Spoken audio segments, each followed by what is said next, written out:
सकते हैं। Doctor Himanshu, corona virus या किसी भी वायरस के ऊपर आयुर्वेद क्या कहता है? जी, आयुर्वेद ही इसका मूलभूत सिद्धांत है। आयुर्वेद ही प्रमाण देता है कि अगर हमने कोरोना वायरस और अन्य प्रकार के वायरस से हमेशा बच के रहना है, हमेशा उसको अपने जीवन से दूर रखना है, तो उसका सिद्धांत आयुर्वेद में बता दिया गया है।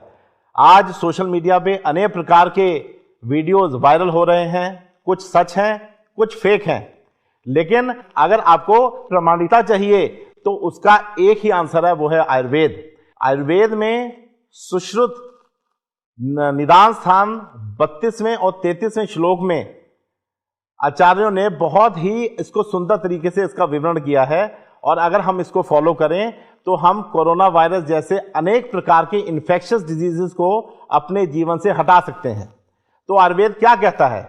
आयुर्वेद कहता है प्रसंगात गात्र संस्पर्शानि ही निश्वासस्य स भोजनात् सशय्या आसनमपि ही वस्त्रमाल्य अनुलेपनात् कुष्ठम ज्वरश्च शोषश्च नेत्र विसंधि एव च औपसर्गिक रोगश्च संक्रमन्ति नरानरम।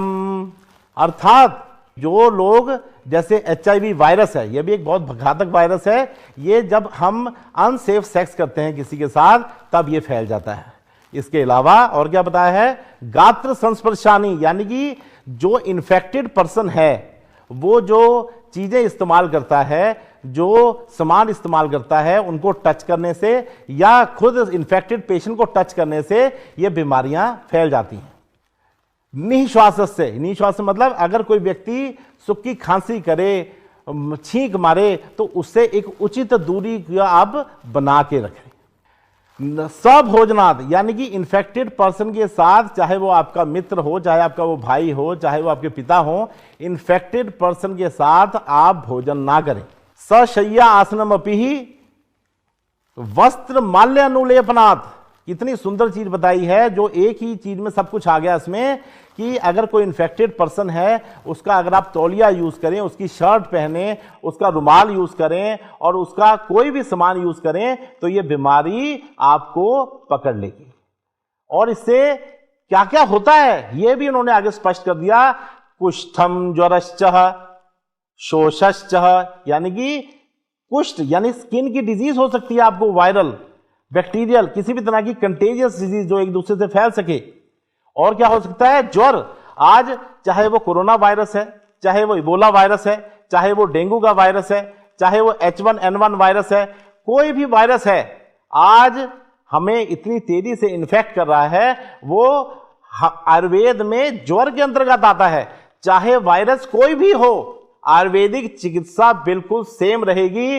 वो क्या सेम रहेगी? हमारे इम्यूनिटी को बढ़ाना, हमारी रोग प्रतिरोधक क्षमता को सबल और सुदृढ़ बनाना।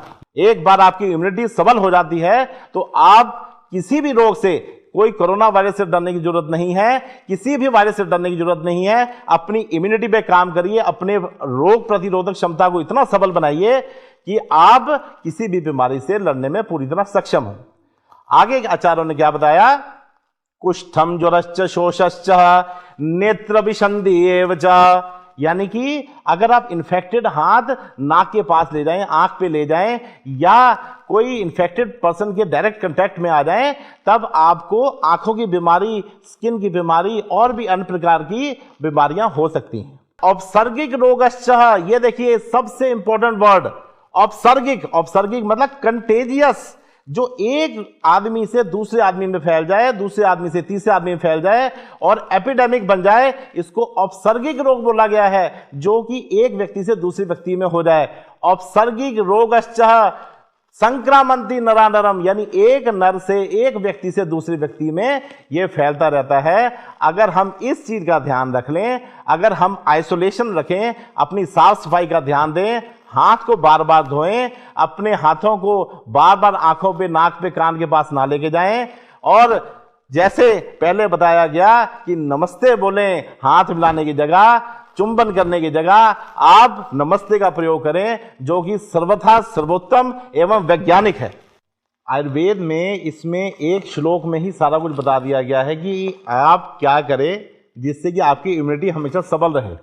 उसमें बताया हुआ है विडंगम नागरम कृष्णा पथ्या आमल विभीतकम वचा गुड़ुचि भल्लात्कम सुदिशम तयोज्येतानि संभगानि गौमूत्रणे पेशेद गुंजावा गुटिका कार्य दद्यादाज जैसे एकामजेन गुलमेशु द्वैच विसुच्चा प्रजाप्तेत तिस्रच सर्पदष्ट जो चतस्र निपातिके, यानी कि गिलोय, हल्दी, तुलसी, अदरक, इसका काढ़ा पीने से, इसकी बनी हुई कोई भी औषधि खाने से आप अपनी इम्यूनिटी लेवल को कई गुना बढ़ा सकते हैं। और सबसे इंपॉर्टेंट बात, अपने मन को मजबूत रखें। अगर आपको भय हो रहा है, कोई वीडियो देखिए कि मुझे कोरोना वायरस ना हो जाए, तो भय भी इम्यूनिटी कम करने का बहुत बड़ा कारण है। आप एंजाइटी जो है, ये मेडिकली प्रूवन है, किसी को जो एंजाइटी रहती है तो उससे उसका इम्यूनिटी लेवल कई गुना गिर जाता है। इसलिए 24 घंटे जब आप सुबह उठें, आयुर्वेद का सहारा लेते हुए अपने आप को बताएं कि मैं भी ठीक रहूंगा और अपने परिवार को भी ठीक रखूंगा। इससे आपका मन भी मजबूत होगा, आयुर्वेद से आपका तन मजबूत होगा। आप कहीं भी नोटिफिकेशन आपको सबसे पहले मिले।